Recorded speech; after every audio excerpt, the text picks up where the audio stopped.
자, 안녕하십니까. 하이브리브입니다. 자, 이번 시간에는 해외고 졸업자, 해외 고등학교 졸업 예정자 9월 수시 전형에 대해서 설명을 좀 드리도록 하겠습니다. 해외고 졸업자는 3년 특례 전형과는 다르죠. 아시는 것처럼 3년 특례 전형은 중학교, 고등학교 과정 3년 기간 동안에 학생, 부모 모두가 다 해외에서 재학하거나 거주한 경우를 의미하는 거고, 그 다음에 해외고 졸업자라고 하는 것은 학생 혼자 외국에서 고등학교를 졸업하고 난 다음에 국내 대학에 지원하시는 경우 해당되기 때문에 3년 특례가 학생 포함해서 부모 모두가 다 해외에서 거주한 경우라면, 또 고등학교 1개학년이 반드시 포함이 된 경우라면 그와 같은 자격 조건이 충족이 되지 않고 학생 혼자 외국에서 유학한 경우는 해외에서 고등학교를 졸업했다, 이렇게 말씀을 드릴 수가 있는데, 아시는 것처럼 국내 대학에서 해외 고등학교 졸업자 전형, 해외 고등학교만 별도로 뽑아지는 전형이라고 한다면 카이스트 해외고 전형, 그 다음에 연세대학교 학생부 종합 국제용에서 해외 고등학교를 별도 선발하는 경우, 그 다음에 아시는 것처럼 한동대학교 글로벌 전형, 요 정도로 우리가 생각하실 수가 있고, 모든 나머지 대학의 전형들은 해외고 전형이라는 게 없죠. 다시 말하면 해외 고등학교 졸업자만 따로 선발하는 전형이 아니라 국내 고등학교 학생들과 1차적인 경쟁을 해야 되고, 또 해외 고등학교 졸업자와 또 2차적인 경쟁을 해야 되는 경우이기 때문에 해외 고등학교 졸업자로 국내 대학을 가기가 쉽지는 않습니다.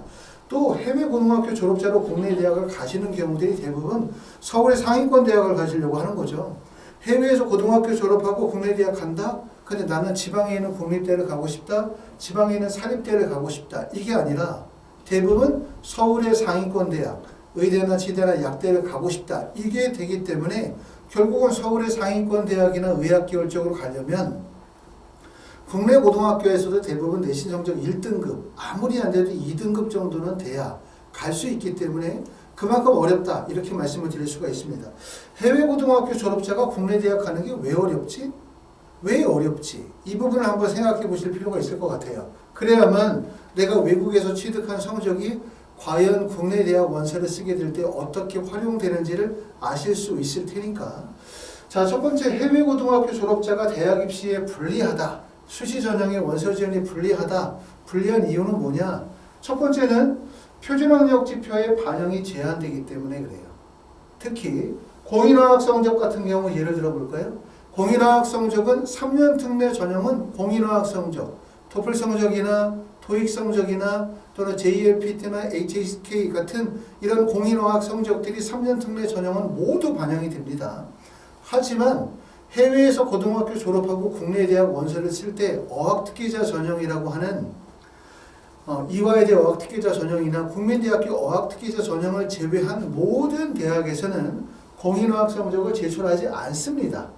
어떻게 보면 공인화학 성적이 외국에서 유학한 학생들이 갖게 되는 가장 큰 장점이거든요.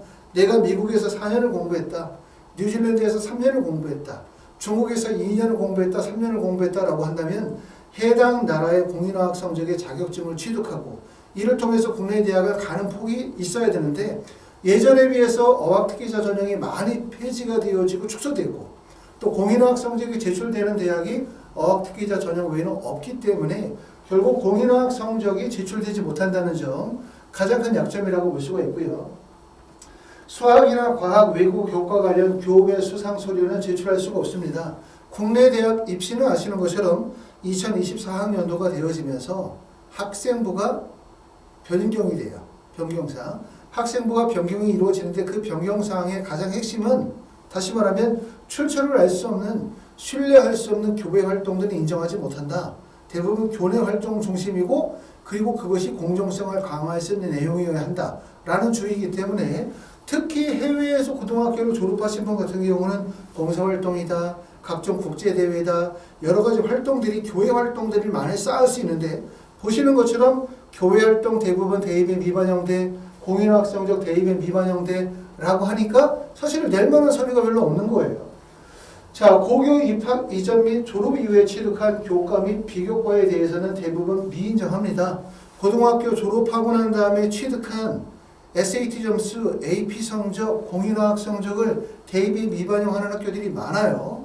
물론 어학특기자 전형은 고등학교 졸업하고 난 다음에 취득한 공인어학 성적을 인정하는 대학이 있긴 하지만 이런 이유도 바로 뭐냐면 고등학교 3학년 학생들과의 공정성 문제, 두 번째는 우리가 이런 부분들이 인정이 되면 재수생들이 계속 늘어나기 때문에 사교육을 조정할 수 있다는 위험성, 요것 때문에 마찬가지로 되어지지 못하고 국내 고등학교 재학증 취득한 AP나 SAT나 ACT 등 성적 사설기관에 의한 연계된 해외 봉사활동, 리더십 프로그램, 공인어학 성적 등이 대입에 미반영이 되어진다. 이 점입니다. 결국은 해외 고등학교 졸업자의 가장 큰 장점이라고 할 수 있는 공인어학 성적, 그 다음에 두 번째는 교외 활동, 대입의 미반영, 그 다음에 SAT 성적을 반영하는 학교는 연세대학교 외에는 SAT 성적을 다 반영하지 않아요. AP 성적은 AP 학교인 경우에만 인정을 해주죠. 그러다 보니까 표준학력 지표와 활동의 다양성들이 대부분 인정받지 못한다 이렇게 보시면 되고요.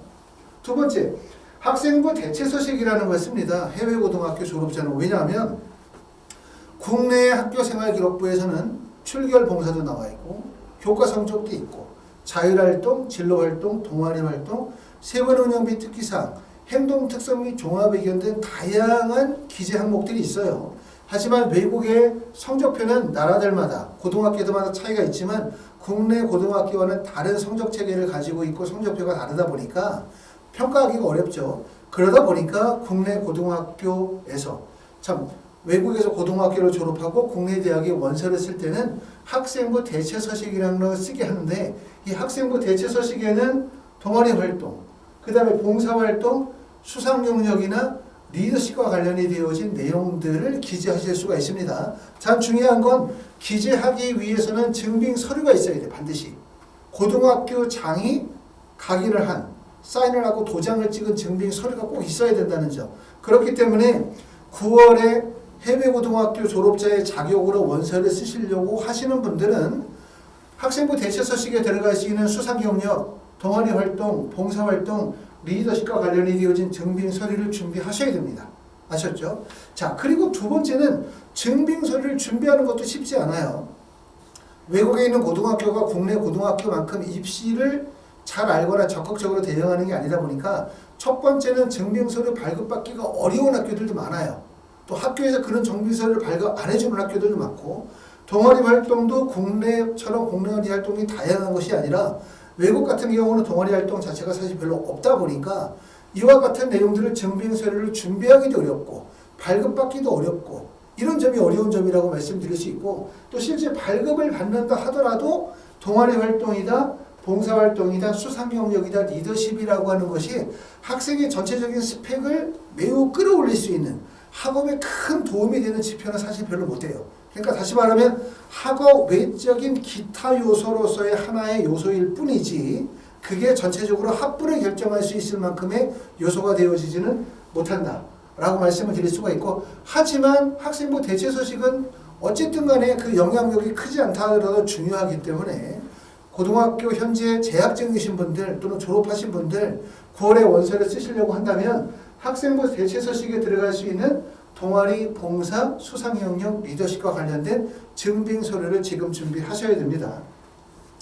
자, 세 번째는 자기소개서가 2024학년도부터 폐지가 되어집니다. 아시는 것처럼 12년 특례는 서울대를 포함하여 일부 대학에서 외국인 전형은 대부분 자소서를 반영하지만 3년 특례 전형이나 수시 전형은 자소서가 다 폐지가 되고 자소서가 폐지가 되어지면 해외 고등학교 졸업자 학생들 입장에서 볼 때는 본인이 외국에서 어떤 노력을 했고 진로와 관련된 어떤 활동을 했고 어떤 학습의 과정을 통해서 지식을 발전시켜 왔는지를 보여줄 수가 없어요. 결국은 자기소개서가 없으면 증빙서류라고 하면서 외국의 성적표, 그 다음에 학생부 대체서식 내고 그러고 난 다음에 면접을 봐야 되는 상황이기 때문에 어찌됐든 해외 고등학교 졸업자 입장에서는 본인이 외국에서 어떤 활동과 경험을 했는지를 보여줄 수 있는 자기소개서가 폐지가 되어짐에 따라 입시에서는 그렇게 긍정적이진 않다. 이렇게 생각을 합니다.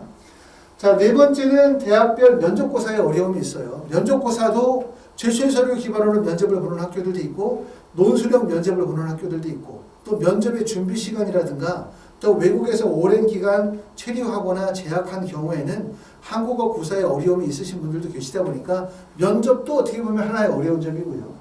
다섯 번째는 수능 최저 학력 충족하는 거. 이거 어렵죠. 말씀드렸던 것처럼 국내 입시는 학생부 교과, 학생부 종합, 논술 전형, 그 다음에 실기 실적 전형, 그 다음에 정시 전형이 있는데 우리가 해외고등학교 졸업자로 국내 대학을 가는 데 있어서 가장 좋은 거는 수능 체제를 충족하는 거예요. 수능 체제를 충족하게 되어지면 학생의 학업 능력에 대한 신뢰도가 매우 높아지거든요. 그렇기 때문에 해외고등학교 졸업자 중에서 상위 대학을 희망하시는 분들은 수능 체제를 노리시는 분들이 많은데 수능 체제라는 게 사실 쉽지는 않다는 거죠. 이러다 보니까 결국은 뭐냐면 외국에서 취득한 GPA 성적과 학생부 대체 서식만 가지고 서울권의 대학을 도전해 보시려고 하다 보면 결국은 국내 고등학교 학생들과의 경쟁에서 또 해외 고등학교 상위권 학생들과의 경쟁에서 뒤지는 경우들이 많다. 이렇게 말씀을 드립니다. 참 고민이 많습니다. 그렇죠? 해외 고등학교 졸업자이신 분들 중에서는 외국에서 고등학교를 졸업했으니까 국내 대학 갈 때 좀 더 인정을 받겠지, 좀 좋은 대학 가겠지 라고 생각하시는 분들도 계시고 실제 해외 고등학교 졸업자가 국내 대학 가기가 어렵다는 부분을 알고 계시는 분들도 계세요. 그렇죠? 그렇기 때문에 고민이 많으신 분들도 많습니다. 자, 교과 성적의 평가 방법에 대해서 한번 보도록 하겠습니다. 자, 대학들마다 해외 고등학교 졸업자들에 대한 평가 방법을 가지고 있습니다. 첫 번째는 학생부 교과 전형인 경우에는 주로 이렇게 평가를 하는데 학생부 교과 비교 내신, 검정고시나 해외 고등학교 졸업자, 다시 말하면 국내 내신 성적 체계와 달라서 석차 등급으로 반영이 불가능한 경우에 이렇게 내신 성적을 환산하게 되어지는데요. 검정고시가 100점일 때 환산 등급은 2등급입니다. 검정고시 성적이 96점일 때 환산 등급은 뭐로 보냐면 3등급으로 평가를 합니다. 이 3등급이 평어 성적, 다시 말하면 성취도 평가를 했었을 때 A 성적에 해당이 되는 거죠. 그러니까 다시 말하면 여러분들이 외국에서 GPA 성적을 받았고 성취도 평가 기준이고 성취도 평가가 ABCD 기준이라고 할 때 all A를 맞았다라고 하면 결국은 환산 등급을 하면 3등급과 유사하다라는 의미가 되는 거고 환산 점수는 97점이에요. 자, 3등급이라고 한다면 국내의 서울권에 있는 대학을 학생부 교과나 종합전형으로 가려고 한다. 그럼 대부분 내신 성적이 적어도 1등급이나 2등급 범위 안으로 들어가거든요. 그러니까 내신 성적을 A를 3등급으로 취급을 받는다는 얘기는 결국은 인서울을 못한다는 얘기예요. 그렇죠?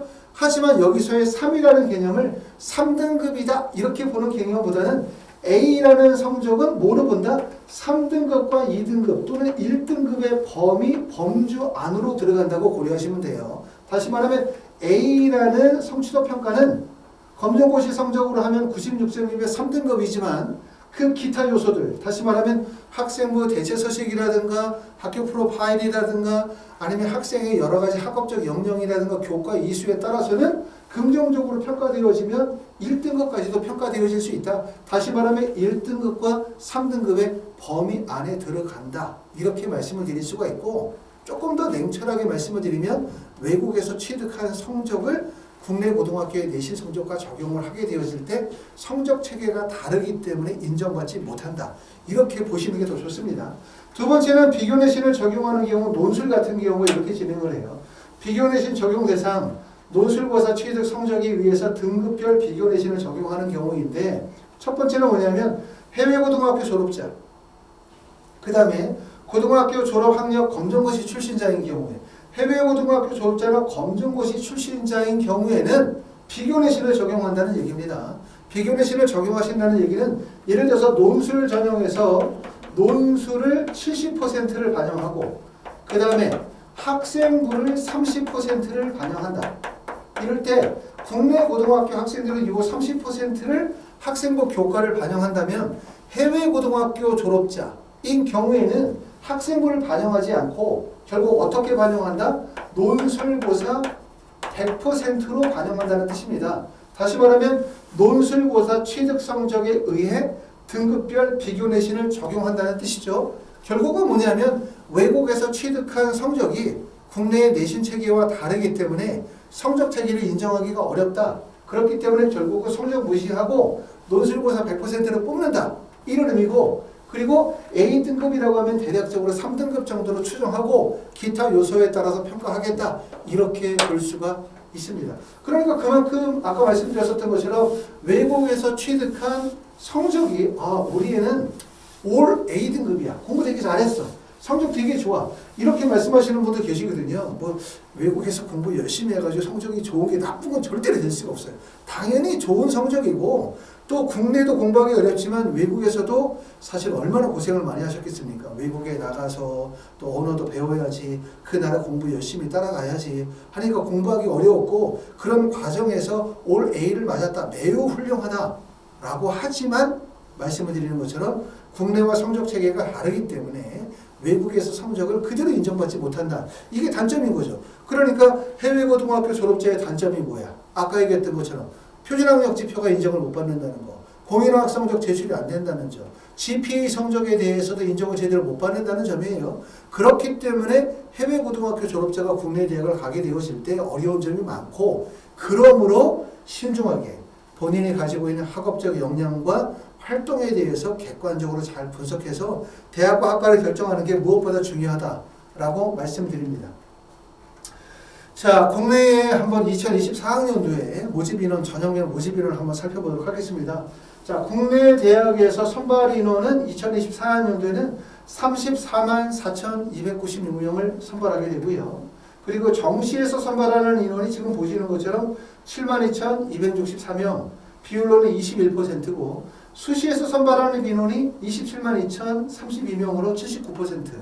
전년도보다 수시 선발 인원이 더 늘었습니다. 79%로.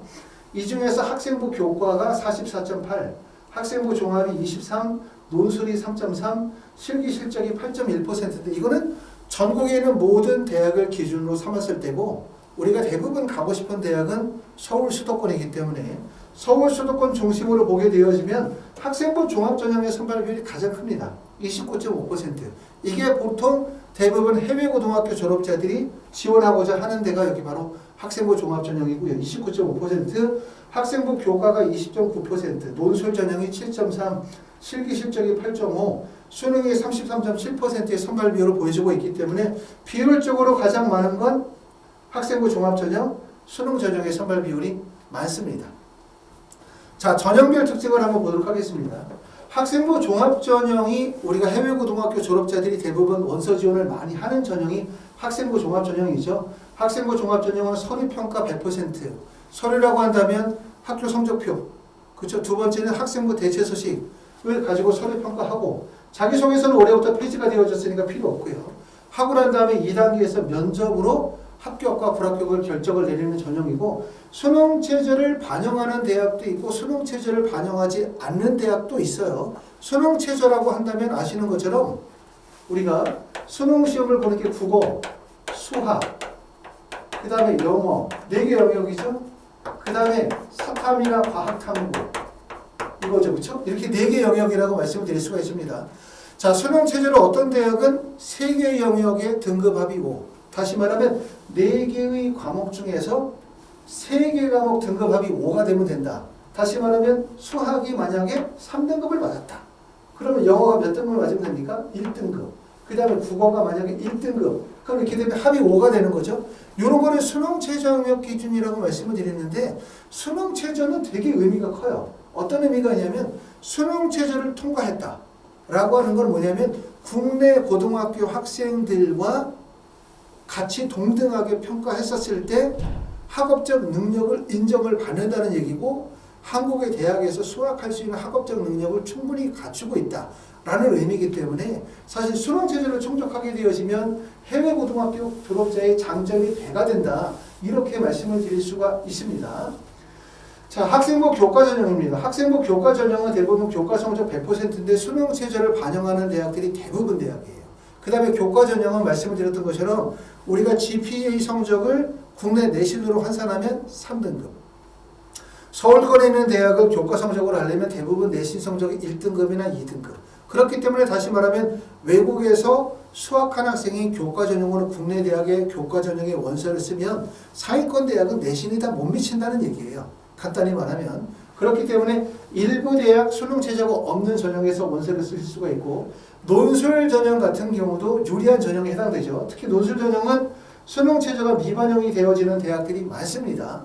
그리고 요즘에는 논술 70%, 학생부 100%라고 하더라도 말씀드렸던 것처럼 해외 고등학교 졸업자는 비교 내신을 적용을 받기 때문에 사실상 모든 대학이 논술 100% 전형이라고 보실 수가 있어요. 대신 논술 준비를 외국에서 어떻게 하느냐 이런 부분들이 어려운 점이 있죠. 그렇기 때문에 외국에서 고등학교를 졸업하고 난 다음에 국내에 오셔가지고 재수를 하시는 분들이거나 재도전을 하시는 분들은 시간적인 여유가 있죠. 그렇기 때문에 논술 대비를 병행하시는 것도 하나의 방법 중에 하나일 수 있습니다. 자, 특기 전형에서는 특히 이제 어학특기자 전형에 해당돼요. 어학특기자 전형은 이화여대, 그 다음에 국민대학교 2개 정도 대학이 서울권에서 남아있는 학교다. 이렇게 말씀을 드릴 수가 있습니다. 자, 외국어 선발 인원과 전형에 대해서 보면 사실 외국어 전형이 얼마나 어려운지 실 수가 있는데 이 표를 통해서 아셔야 되는 내용은 첫 번째, 표의 배경은 요거는 3월 입학자에 해당이 되어진다. 다시 말하면 3월 입학자의 모집 인원만이 여기 나와 있고 다시 말하면 후기 9월 입학자에 대한 부분은 나와 있지 않습니다. 물론 해외 고등학교 졸업자는 9월 입학이 없죠. 대부분 다 3월 입학으로만 진행이 되어지는데 12년 특례인 경우나 아니면 외국인 전형인 경우에는 어떻게 9월 입학이 있기 때문에 9월 입학은 빠져있는 상태에 해당되고요. 또 해외 고등학교 졸업자로 원서를 쓰시는 분들이 3년이나 12년 특례 학생들보다는 적어요. 지원자가 적으니까 합격생도 당연히 적다라는 점도 고려하실 필요가 있는데 보시는 것처럼 서울대학교에서 외국에서 고등학교를 졸업하고 지원한 학생 중에서 선발된 학생 2022년도 집계를 보면 보시는 것처럼 학생 수가 82명일 때 재외국민 전형이 75명이에요. 3년이나 12년, 3년 특례 없겠죠. 12년 특례인 경우에. 그 다음에 재외국민 전형을 제외하고 학생부 종합전형으로 합격한 학생이 5명. 물론 이 학생부 종합 5명에는 3년 특례는 없으니까 특례 자격 조건을 갖추시고 난 다음에 학생부 종합전형으로 원서를 쓰신 학생들도 있겠죠. 또 학생부 종합전형에 원서를 쓰신 분들 중에서는 특례 자격이 되는 분도 있고 특례 자격이 안 되시는 분들 중에서도 합격생이 있으나 중요한 점은 해외 고등학교 졸업자가 재외국민 전형으로만 합격이 이루어지는 것이 아니라 학생부 종합전형 수능 성적, 특히 연세대 같은 경우는 학생부 종합 국제형에서 해외고 선발 비율이 많기 때문에 85명 가장 많이 뽑혔고 논술 전형에서 1명, 고려대학교는 수능에서 2명, 성균관대학교는 교과에서 3명, 학생부 종합에서 10명인데 교과에서 3명이라고 했는데 실제 3명이 어떻게 해서 뽑혔는지 잘 모르겠어요. 우리가 대교육 알림이 사이트에서 자료를 출처를 받아서 보면 사실상 2022학년도에 성균관대학교 교과 전형은 실제로 이제 해외 고등학교 졸업자가 지원이 불가능하기 때문에 좀 더 확인을 해봐야 될 것 같고요. 서강대학교 논술에서 1명, 수능에서 1명, 한양대학교 논술에서 1명, 수능에서 1명. 그 다음에 중앙대학교는 학생부 종합에서 2명이 선발이 되어졌습니다. 경희대, 이화여대 보면 이화여대가 특기자 전형에서 선발 인원이 가장 많죠. 한국외대 학생부 종합전형에서 3명이 뽑혔고요. 숙명여대 학종에서 3명, 세종대학교 학생에서 3명이 선발이 되어졌습니다. 숭실대학교 학생부 종합에서 3명과 4명, 그 다음에 동덕여대 3명, 그 다음에 한성대학교 2명, 아주대학교는 학생부 종합전형에서 6명 선발되었고 인하대학교 1명 선발되어졌습니다. 또 수능이나 기타에서 평가가 되어진 학교들도 있고요. 단국대학교 보시면 가천대학교는 수능에서 3명, 경기대학교는 학생부 종합전형에서 6명, 그 다음에 인천대학교는 학생부 종합전형에서 7명 정도 선발이 되어졌어요. 결국 이걸 통해서 보실 점들은 해외 고등학교 졸업자가 3년 특례 전형에 비해서는 매우 불리하구나. 이 점 아셨고, 두 번째, 해외 고등학교 졸업자로 국내를 갈 때는 대학들마다 선발하는 방식의 차이가 있기 때문에 유불리가 있을 수 있겠구나. 다시 말하면 내가 지금까지 준비가 되어져 있는 내용들을 원서 접수 전까지 서류 준비를 충실하게 해야 될 것 같고요. 또 학생이 지원할 수 있는 대학, 학과에 대한 부분들을 좀 더 정확하게 기준을 잡아야 될 것 같아요. 대부분 3년 특례, 12년 특례 해외 고등학교 졸업자들이 국내 고등학교 졸업자들과 좀 다른 점이 있다면 국내 학생들은 원서를 쓸 때 가고 싶은 대학에 원서를 쓸 수 있는 게 아니라 갈 수 있는 대학, 합격할 수 있는 학과가 무엇인지를 생각하면서 원서를 쓰고 그러면서 본인의 진로에 대한 부분을 고민하게 되는데 보통 외국에서 수학하고 국내 대학 원서 쓰시는 분들은 첫 번째는 본인이 가지고 있는 것보다 높은 대학을 생각해요. 실제 높은 대학을 갈 수 있을 거라고 입시 생각하고 있고 입시를 잘 모르는 거죠. 그 다음에 두 번째는 학과를 본인의 선호도 중심으로 결정해요. 다시 말하면 대학에서 나를 어떻게 평가할 것인가 이게 먼저 선순위가 돼야 되는데 대학에서 나에 대한 평가보다 내가 가고 싶은 학과 나는 졸업하고 뭐가 되고 싶어 이걸 생각하는 경우들이 더 많다. 이렇게 보실 수가 있고 해외고등학교 졸업자는 사실은 인문계냐 자연계냐 이렇게 따지면 국내 고등학교 학생들과의 경쟁이라든가 대학에서 평가를 생각하면 자연계보다는 인문계 쪽 학생들이 국내 대학에 합격하기가 수월하고 또 국내 대학에 합격했을 때 학업을 따라가고 이해하기가 훨씬 낫습니다.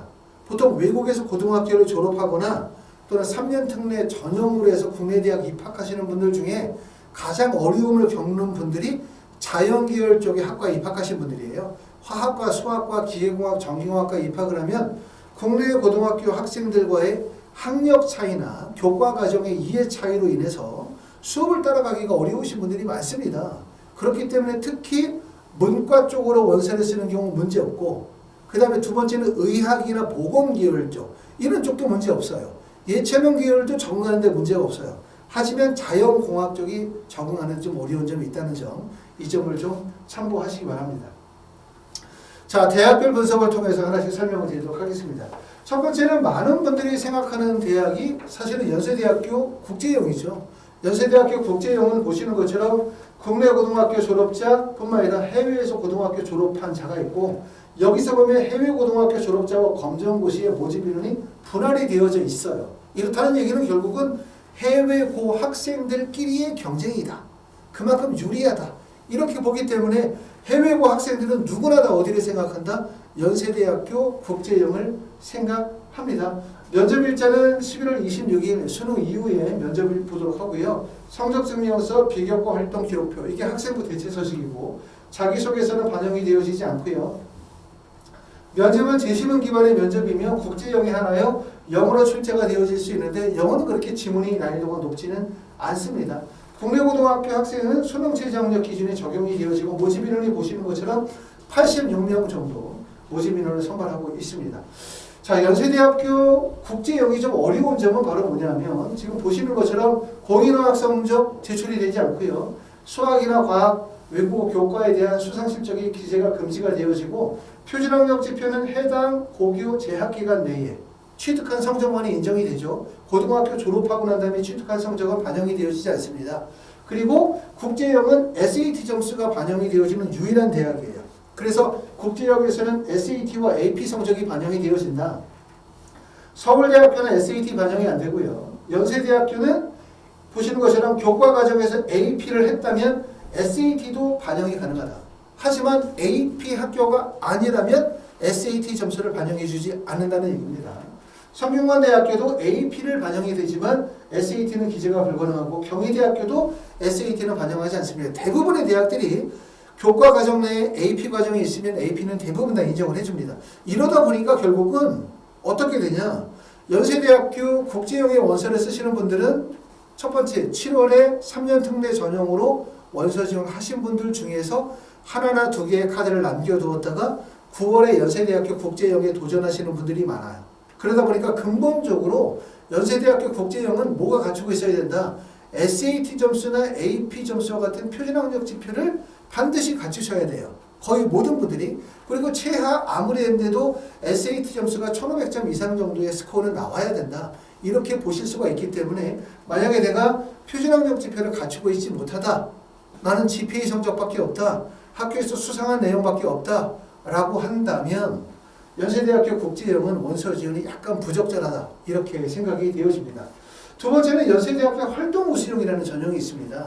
활동우수형도 보시면 국내외 고등학교 졸업자, 졸업 예정자 또는 법령에 의하여 고등학교 졸업 이상의 학력이 인정이 되는 자라고 되어져 있기 때문에 해외 고등학교 졸업자 지원하는데 아무 문제 없고 두 번째는 1단계 서류평가 2단계 면접 40% 반영하게 되어지고 그 다음에 면접일자는 수능시험 바로 다음날 보는 거예요. 그러니까 어찌 보면 해외 고등학교 졸업자가 더 유리하죠. 국내 고등학교 학생들은 수능 전까지 수능 공부 준비하다 보면 면접 준비하기 어려우니까. 그렇죠? 그런데 관건은 뭐냐면 수능 최저가 적용이 된다는 점이에요. 결국은 뭐냐면 수능 최저가 문과는 2개 과목 등급 합의 4에 영어가 3등급, 한국사가 4등급이면 영어 3등급 빼고 나면 두 개 영역 등급 합이 4니까 그럼 영어를 뺀 영역은 뭡니까? 국어, 수학, 그 다음에 사탐이겠죠. 이 세 개 영역 등급 합이 4가 나오는 거예요. 1, 3이 나오거나 2가 나오거나 이런 조합이 나오는 거죠. 그렇게 되어지면 합격 가능성이 높습니다. 수능 최저가 적용이 되어지면 이거죠. 만약에 수능 최저가 없으면 어떤 학생이 1등이 있고 2등이 있고 3등이 있고 4등이 있다. 근데 내가 만약에 4등이다. 4등이 1등을 이길 수 있는 방법은 없어요. 그쵸? 없어요. 하지만 수능 최저가 적용이 되어지면 수능 최저가 적용이 되면 1등이 만약에 수능 최저를 충족하지 못했다. 수능 최저를 충족하지 못했다. 자연기 수학을 포함하여 두 개 영역 등급 합이 5다. 영어 3등급이 수능 체제를 충족하지 못하면 결국은 1등은 탈락이에요. GPA 성적에서 학생부 대체 수식에서 매우 우수한 성적을 갖추어서 나보다 나은 학생이지만 수능 체제를 미충족하면 탈락. 2등도 만약에 수능 체제를 충족하지 못하면 탈락. 3등도 수능 체제를 충족하지 못하면 탈락. 그럼 결국은 내가 합격을 하는 거죠. 수능 체제를 충족하면. 대부분의 대학의 수능 체제의 충족 비율은 약 30% 정도라고 생각하시면 돼요. 10명 지원자 중에 수능 체제 충족하는 사람은 3명. 다시 말하면 경쟁률이 10대 1이다.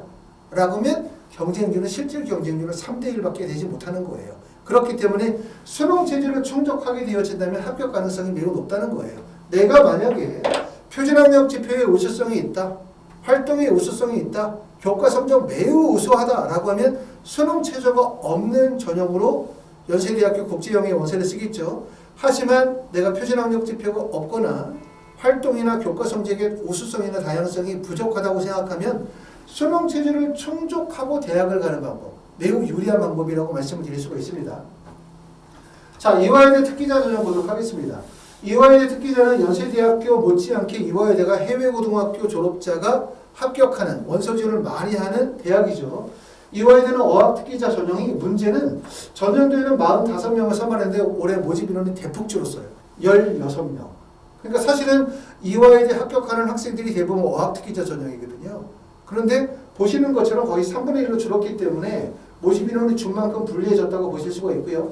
과학특기자는 45명이 22명. 보통 과학특기자 전형의 원서를 쓰는 학생들은 국내 자사고나 과학고 학생들이 대부분 원서를 쓰는 거고 해외고등학교 졸업자가 원서를 써서 붙기는 조금 어려우실 거예요.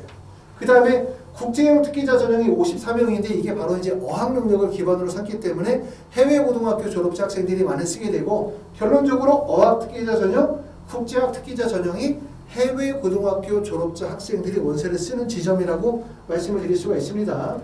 자, 1단계에서 4배수 서류평가 100% 이후에 면접 30%를 보고 그 다음에 지출서류에는 학생부, 증빙서류, 활동보고서, 공인어학 성적은 고등학교 졸업 또는 검정고시 이후 취득한 성적도 제출이 가능한다. 다시 말하면 공인어학 성적, 토플 성적은 고등학교 졸업 이후에 취득한 토플 성적도 인정이 됩니다. 결국은 이 전형은 공인어학 성적의 중요성이 크고 대략적으로 IB 성적으로 따지면 적어도 몇 점 정도 돼야 되냐? 114점 이상, 115점 이상은 되어야 어느 정도의 경쟁력이 있다고 보실 수가 있어요. 우리가 IB 120점 만점 중에서 114점, 115점 이상은 되어야지 110점 정도의 스코어는 베이직이기 때문에 사실상 합격하기는 좀 어렵습니다. 어학특기자 전형을 보시는 것처럼 중어중문학과는 8명 뽑다가 0명으로 줄었고 불어불문학과는 그대로 10명, 도고동문학과 6명, 영어영문학과 선발하지 않습니다. 영어교육학과도 선발하지 않습니다. 그리고 과학특기자 전형에서도 모집 인원의 변동이 발생이 되어졌습니다.